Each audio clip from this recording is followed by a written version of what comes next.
Anybody, please. Yes, please.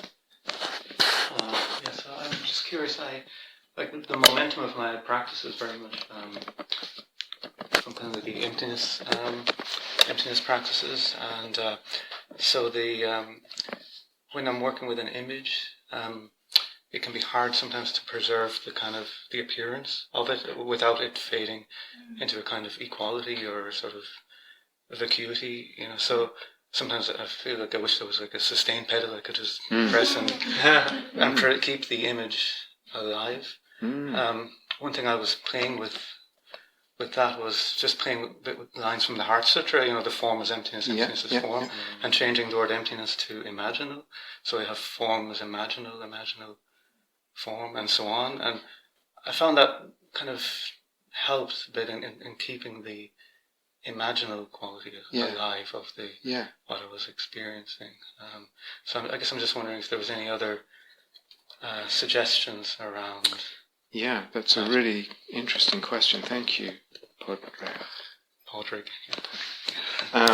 So I probably have to repeat. Could you guys hear that? Yeah. So just to explain a little bit, Podrick has done a lot of emptiness practices, and when you there's a whole range of practices there, and when you contemplate or meditate on the emptiness of something at some level, what begins to happen is that whatever it is, that object, a pain in the body, a form, or whatever it is, it begins to actually dissolve, because its appearance is dependent on reifying it, having a concept that it is something real, unconsciously. And so when we bring in, look at it with a view that knows its emptiness to some degree, or contemplates its emptiness, and there's all kinds of ways of doing that, because of the dependent arising of anything, of the appearance, being dependent on avijja, the fundamental delusion that reifies things, because of that, it fades. Or another thing that keeps an object as a form is a degree of clinging. So when we relax clinging, it also fades. Now, Podrick's saying, well, I want to be with the imaginal, but I've done a lot of emptiness practice, and what starts to happen is this image starts to fade, and he wishes he could lock it into sort of staying formed. And so one of the things I was playing with the words of the Heart Sutra, so that form is imaginal. In other words, images have forms, and that seemed to work somewhat, which is great. So you can keep doing that. I think there's a lot of possibilities here. So one thing that might happen is things get. So I do think one of the elements is actually a little less fabricated. That's actually one of the elements, but it might just be that they lose their substantiality a little bit and they become more liquid, as opposed to just completely losing their form. But it sounds like you're talking about them actually losing their form more. Yeah. Okay. So it might be interesting to kind of find out what's in my lens at that time that has become like a really good habit in a way. What's in my lens that's making that happen? Is it less clinging? If I really decrease the clinging? Is it that I keep kind of automatically contemplating the emptiness of something sort of in the background? And if you can identify what that is, you can take the foot off that pedal a bit. Yeah. It may be also that tuning more into the sense of eros is really helpful, because eros is in a way a kind of clinging, in the sense that it's a wanting, it's a kind of desire. And so if you tune to that sense of the eros in you, the sense of desire for this figure or beauty or attraction to it, then the noticing of that can actually increase that, and that will reform. In fact, it will create more forms. It will start to get more complex rather than simpler. In fact, does it make sense? Yeah. So those are two possibilities.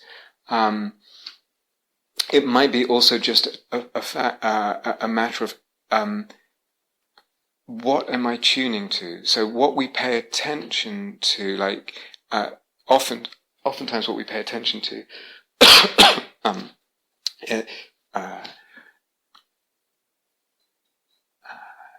emphasizes or draws out that thing in the attention, so that, for instance, here's this image, and what are the particulars? For instance, the particulars that attract me, or the particulars that feel soul-making. So I'm making something out as an image, and it's some kind of being, and it's the way they move. They move with a certain elegance or fluidity, and that somehow touches me. So I'm just tuning my attention to both that particular and the way it's touching me, the soul-making sense with it. The honing of the attention to it will tend to draw it out. Does that make sense? So those are a few ideas, but I would also encourage, you'll probably discover your own as well. This is one of the arts, actually, especially for people who've done a lot of emptiness practice. You learn to kind of modulate the fading. And that's in my book somewhere or other. So you can kind of like, okay, I can practice so things really just kind of disappear and fade, and you just deep emptiness. And then what becomes like sort of even more of the art once you've done that is learning to just take the foot off the pedal a little bit. And in a way, that's what tantric practice is. It's playing at this edge of form and the dissolving of form in emptiness. And it's really a matter of doing that, and you learn to kind of just hold it sort of there in the middle, where everything is super sort of insubstantial and holy, but formed, but very insubstantial and translucent and that kind of thing. And so that's a real skill to hold that way. So those are some ideas. Having said all that, let me add something completely different, which is, and I don't think I said this before, but don't think this is quite what you're talking about. I just mention it anyway. Sometimes what can happen working with an image is, there it is, very formed, and it's beautiful and everything. And then for all kinds of different reasons, not necessarily what you're talking about, Padraig, but the image sort of dissolves, but we're left with the essence of the image. So, for example, in that very vague example I gave, an imaginal being or figure or angel or whatever, and it's the way they move with such elegance and fluidity, and whatever it might mean to the perception, for the figure to fade and sort of the essence of elegance to remain. So that one might then be in a completely empty space that's sort of condensed the essence of that image. There's not a form there, but there's a particular of a kind that one is then... I don't think that's quite what you're talking about. That's fine, I'm just mentioning it to everyone. So that's fine. I wouldn't do too much of that, but that's one of the possibilities that might happen. I'm just mentioning it. And there's also, so in a way, then what that means is, then there's a sort of, let's call it a quasi-jhanic state. But it's a jhana on elegance, whatever that might mean. It's the essence of elegance without a particular manifestation of elegance that belonged with the image. So what that means again is that there's kind of infinite possibility here of different states that can open up. So the Buddha outlined eight jhanas, let's say, 8, and they're the sort of very classical ones. Now, you might find yourself skidding into some of them with practice, because of what we said about the energy body harmonizing and the samadhi being available, and so you might find something like what I've just described, a sort of essence of some quality, or could be nobility or courage. It's like, what does that mean? It's just the space. There's nothing but space, but it's permeated with this kind of essence of some value or virtue or something like that. So that's a possibility. There's the retaining of the form with all its particulars and its complexities and its nuances and subtleties. Mm-hmm. And then there's if we go in order, I don't know what the order is, but there's another possibility where there's an imaginal being, but it's a kind of more universal being. So, for example, Kuan Yin. And you'll find so sometimes there might be a figure and it turns into something more universal. It's still a figure with a form, but it's Kuan Yin. And what you find with, if it's, let's say, Kuan Yin, is she doesn't have that much of a personality. She's compassion and is beautiful and divine and all that, but some of the particulars have faded. So not just with the emptiness thing, but there's different kind of ways that things can sort of relatively fade. And all those would be fruitful meditations. All those categories, whether it's jhanic, whether it's this kind of essence of a quality, whether it's a sort of universalized deity in a figure, or whether it's a really particularized, very unique image. So this is some of the kind of ways things can open up. In a way, what we're focusing more on is the first one, just the sort of what we've been talking about with images, with particulars and uniquenesses, which is just so you know. Can I just add something to what you said? Because it might be a universal image that becomes particularized for you. So I just want to include that. Yeah. So thank you. So there's all kinds of shades here. And even if you go into the jhanas, if you really go into the jhanas, there's the 8, and it's really good, get them really clear. And then you realize actually you can mix them in ways that seem to contradict the rules and bring in other qualities and mix metta with the 6 jhana and stuff like that. So things are never as discrete as they appear in textbooks. And so all kinds of fluidities can happen. I think one of the arts of practice, though, is to know what is happening and make that differentiation. It's not so much that this should happen rather than that, but this is the flavor now. Like that chef that I was talking about, is really, when I add that spice, then that's the difference. When I add it, then is different. Or now this mixture is just like this. And that's part of the art, is this refinement of... Anyway, that's more than you bargained for, but please. Could a shade of that, or one of those things, I sometimes feel like I can feel that sometimes an image shows up more as its particularities, and then it fades more to its energy body. So I'm feeling my energy body and its energy body. Yeah. So that's very, just repeat that. So we're saying that sometimes working with an image, there's a sense that the image fades a little bit, but what's left is the sense of energy body, either just in oneself or the relationship of energy bodies. Energy body is still distinct. Yeah. So there's, so what's imaginal has gone to energetic. Fine and lovely. I think if that's always what happens, it won't have the full richness of possibility. So again, you get this kind of navigational possibility at any time. So you'll probably find in time, you can sometimes just lean it that way if you want. Let's go to just the energy of what's happening and kind of resonate with that, or feel the mutual effect of energies, or the mutual interaction of energies, or what it does here. And that's fine. It's a conscious navigation, conscious leaning. It's great.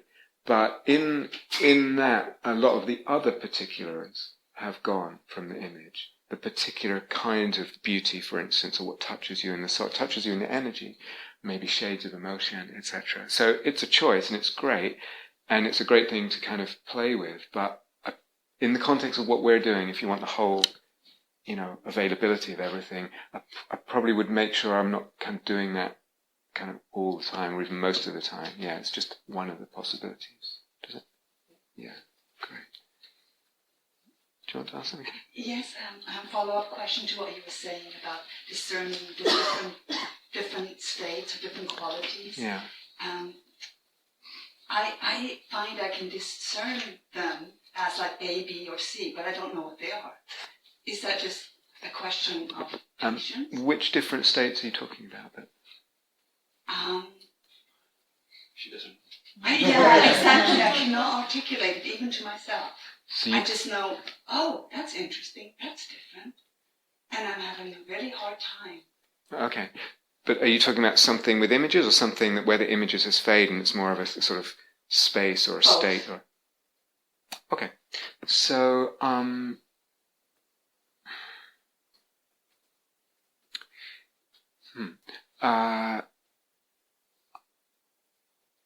I don't know how important it is for everyone to be able to put everything into words, or as much, maybe that's just for people who try and teach or something. That does it, But there is something about trying, and I remember being in group interviews and people just in a state, just a lot of rapture, or the first jhana or something. It's impossible to describe. It's impossible. There's just no words for it whatsoever.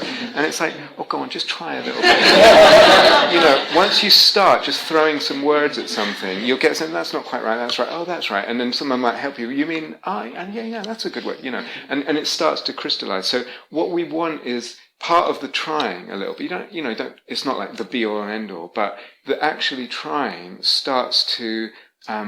Here's the mystery of it. It's like the actual trying starts to shape things more. They start to contrast more, and you get more refinement of distinction and discernment.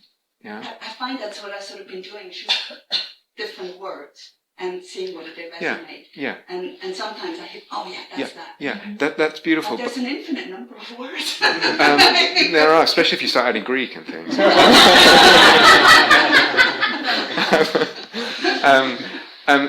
I wouldn't kind of tie yourself in knots about this. You know, it's not so much am I able to describe accurately. It's more like, can I refine my capacity to differentiate and discern? That's actually part of this practice. It's a part of any practice, whether it's emptiness, whether it's jhanic, whether it's imaginal, you know. So sometimes what happens, let's say in an emptiness practice, what I'm describing with Podrick, so things fade, and because there isn't still the discernment, everything fades, it's like there's nothing happening. Actually, there is something still happening. What is the something that's still happening? Well, space is still here, for example. So there is a something that's happening. Or space fades, well, what's still here? You know, so why am I saying all this? Just that this capacity to discern is actually crucial. If I can't discern, let's say in that level where everything fades and there's just, then actually I won't be able to go any deeper. I just get stuck in a kind of pretty nice soup, but I can't take it any further. I won't go to the unfabricated, I won't discover other realms. And I know people who hang out in that for years and years and years, and I mean that's a choice or whatever, but partly it's dependent on this discernment that allows.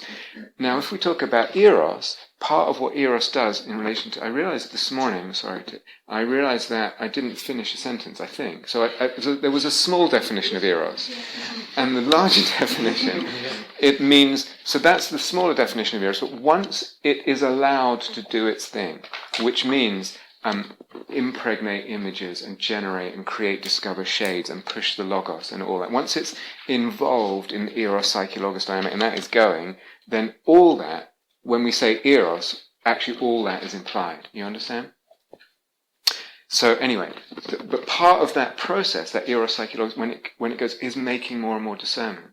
So here's my beloved other, my image, and as I said, the eros wants more. And one of the ways it finds, creates, discovers more is actually by making more discernments and delineations. Instead of you just, it's just a human being, you know, it's just another one of those. There's infinite discernments and shades of the imaginal faces you can be and the theophanies, the faces of divinity that you can be. So there's something about discernment and differentiation, both perceptual, sensible, and conceptual, that goes with eros. It's part of that whole, the beauty, it's part of unfolding the beauty of what's happening. And one more little thing. I was talking with someone today, and, you know, in terms of do I need to be able to describe everything, sometimes you don't, and sometimes with images, well. Take care. Yeah. I just want to make sure it's just secure. Was it this? Yeah. Maybe put your head in a slightly. just see how solidly it is in there, if you can. Well, you're not. Just come forward. Yeah. If they sit forward, it'll be. You okay? Yeah. Maybe the people in the chairs in front.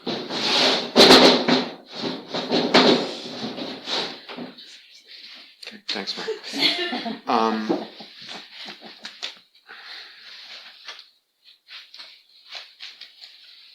Part of the inexhaustibility of images is that you won't be able to describe. It's like the differentiating and describing is part of what generates more. So you're never going to reach. Now I've summed it up, you know. And then part of what's actually beautiful that can happen between human beings, and Roxanne's question the other day about working in dyads with this kind of stuff, or with others, is an image that you have, that you begin to share. Maybe you feel I've just been completely inarticulate about that. I haven't captured it. Somehow I capture it. And that relates to Padma Surya's question. Sometimes there's a magic in human communication, and in the imaginal as well. It's like you can start to say something in the most clumsy, inefficient way, and I sense the image. You know, I pick it up, or it sparks an image in me. So don't, you know, you don't have to worry too much about that. Yeah. Have I answered what you? Yes. Yeah. Exactly. Okay. Very good.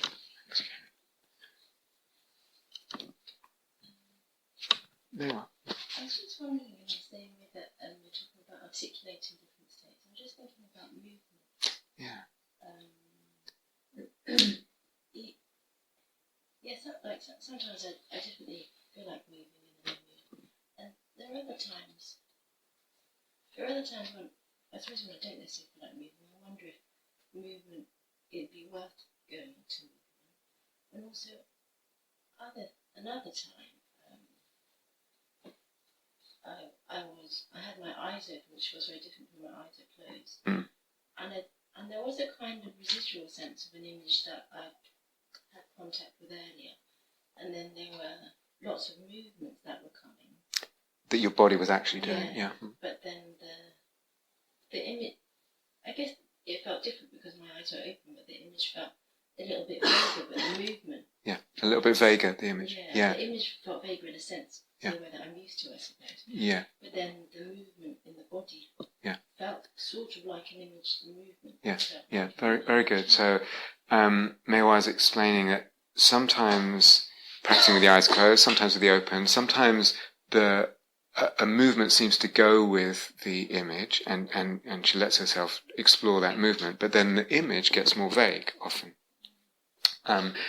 But then there's also the possibility of the movement then becoming image, rather than the movement itself becomes. So all this is possible. I mean, what's quite common, that's why when we did some of the movement, and I said, there's all these kind of stages of awareness and skill with it, and the last one, I don't even know what to call it, soul-making movement or something, the ability to actually move and sustain the imaginal sense as well, quite difficult. I mean, as you start to see, I let myself move and the image fades a bit.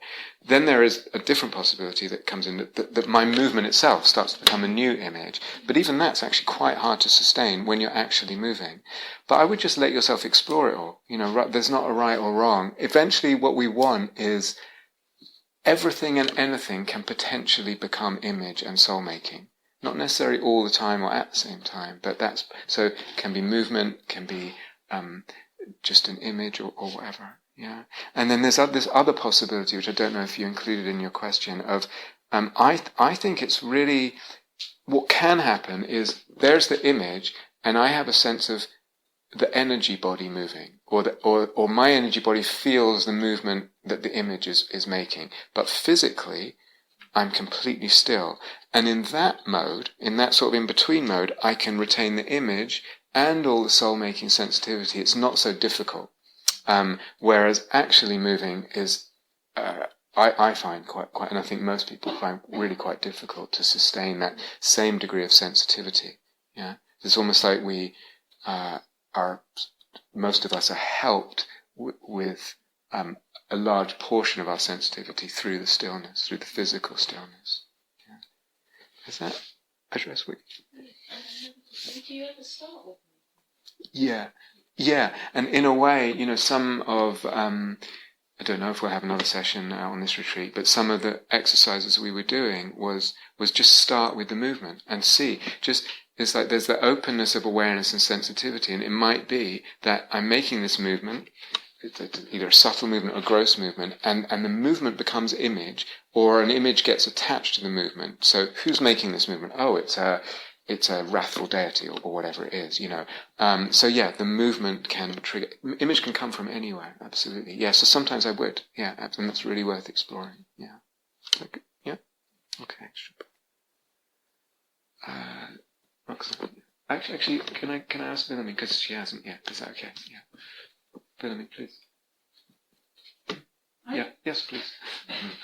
Can you imagine that the concept is there?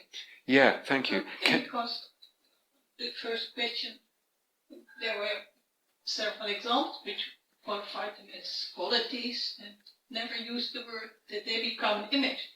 And I thought exactly about the concept. Yeah, very good. Thank you. Several people have mentioned this. Can a concept become an image? Yeah, absolutely.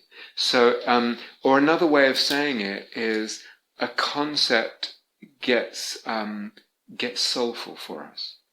Yeah, and so it could be beauty, and again, it's a kind of abstract thing, or it could be just logos, a conceptual framework, or several people have mentioned this, and I can't remember now some examples, but absolutely it's possible. Yeah. Something, or someone was talking about the concept of evolution, biological evolution, of species, and that as a concept actually can become very enriched and multidimensional and kind of very fertile. Yeah. So a concept can, absolutely. Yeah. Because when I was working with, I had the concept of respect, because I meant it as something very important. Yeah. But then when I wanted to work with it, I thought perhaps I should, it would be helpful to choose an object, yes, an imaginal physical object, a tree or something, to work, to deepen it.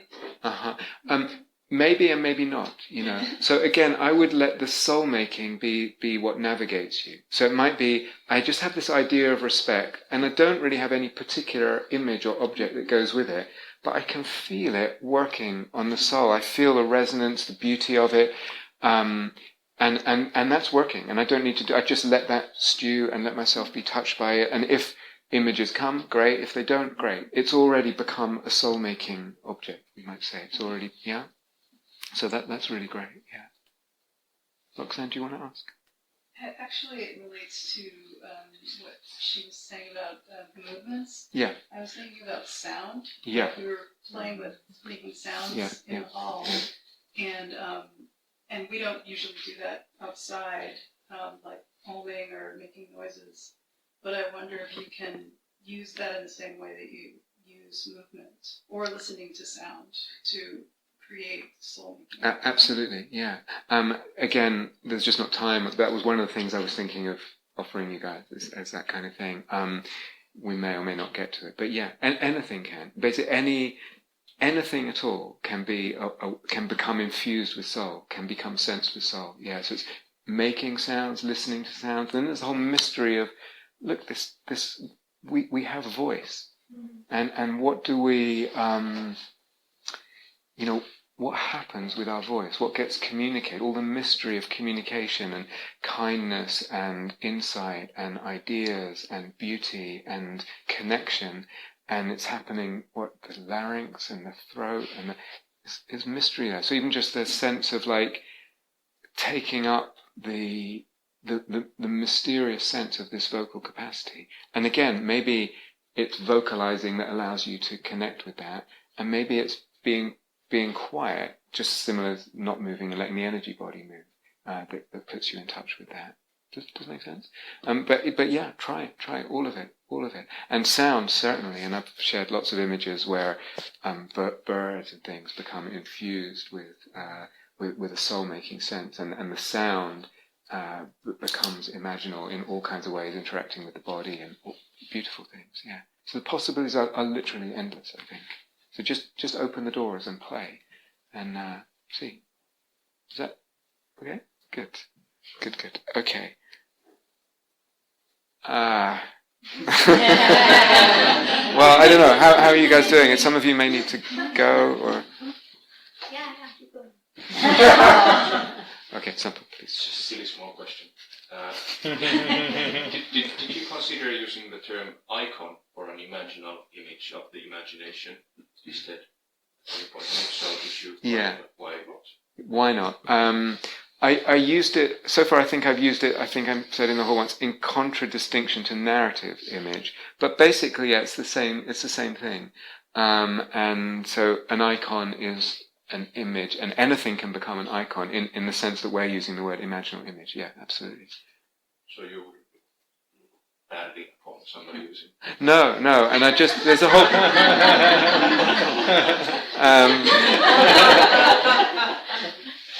what was that? Nothing less. There's a whole set of talks that are newly on the web, and there's like 8 or 9 of them are parts of one really super long talk, and they're called something like between, actually Greek words again, sorry, between icon and eidos. So it's just another way of saying image. Yeah. So is that somehow related to the, maybe in the French theology on Jean-Luc Morin. Yeah. Yeah. The way he uses it, as far as I can understand him, some of these French guys, I don't know, but what they're trying to say. But as far as I can understand, that's some of, at least there's a lot of this kind of infinite depth of the icon. Yeah, and our participation in that, absolutely. Yeah. Definitely. Yeah. I maybe avoid it because of the word iconoclast. And I feel that some people who consider themselves iconoclasts are actually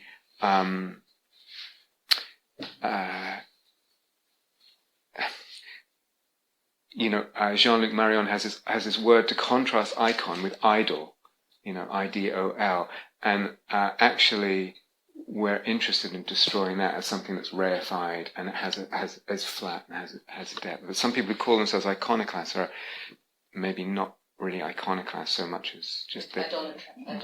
No, they're actually setting up other idols in under the name of iconoclasm and sort of anti-spirituality and anti-sacredness or whatever it is, or anti-imaginal figures that are sacred. They're actually setting up other idols, but not realizing it. Anyway, I don't want to get into that. Did you say we're to destroy the idea of an idol? Did I hear you? So iconoclasm can kind of become a word in the culture for someone who just kind of has the courage to crash through things that have become holy. But some people who might see themselves that way, who are seen that way, might actually be setting up idols under the name of what they call iconoclasm. They're just setting up other idols, things that don't have depth, don't have sacredness, but are still kind of attached to. But I don't want to get into that.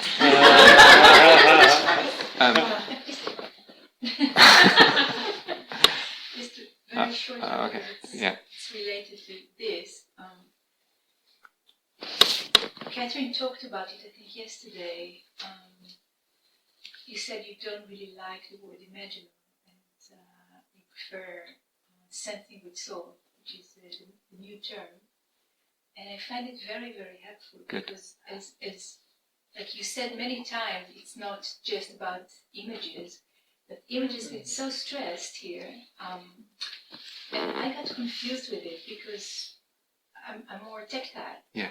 Or whatever. Yeah. So, but when I sort of tapped into sensing or sniffing, Yeah, absolutely. Yeah. Well, like the whole body became. And without it trying to impose, even subtly or actually not so subtly, needing to have an image, otherwise something is wrong in the way I'm working. Yeah, no, absolutely. And like I said at the beginning, if there was a way to instantaneously download everything at the beginning, because you sound like you could have done with that right at the beginning, and probably other people could as well. So it's great that you got it, and there's that opening of possibility. But yeah, it's a matter of timing when there's so many different people. And even though we try and say an image doesn't mean something visual, and and all this. It's in the word. It's in the word, and it's hard to go in. Yeah, absolutely. So. Maybe another retreat will start with that idea and the sensing the soul and take it from there. I think we need to end. Is that okay? Yeah, let's have a bit of quiet.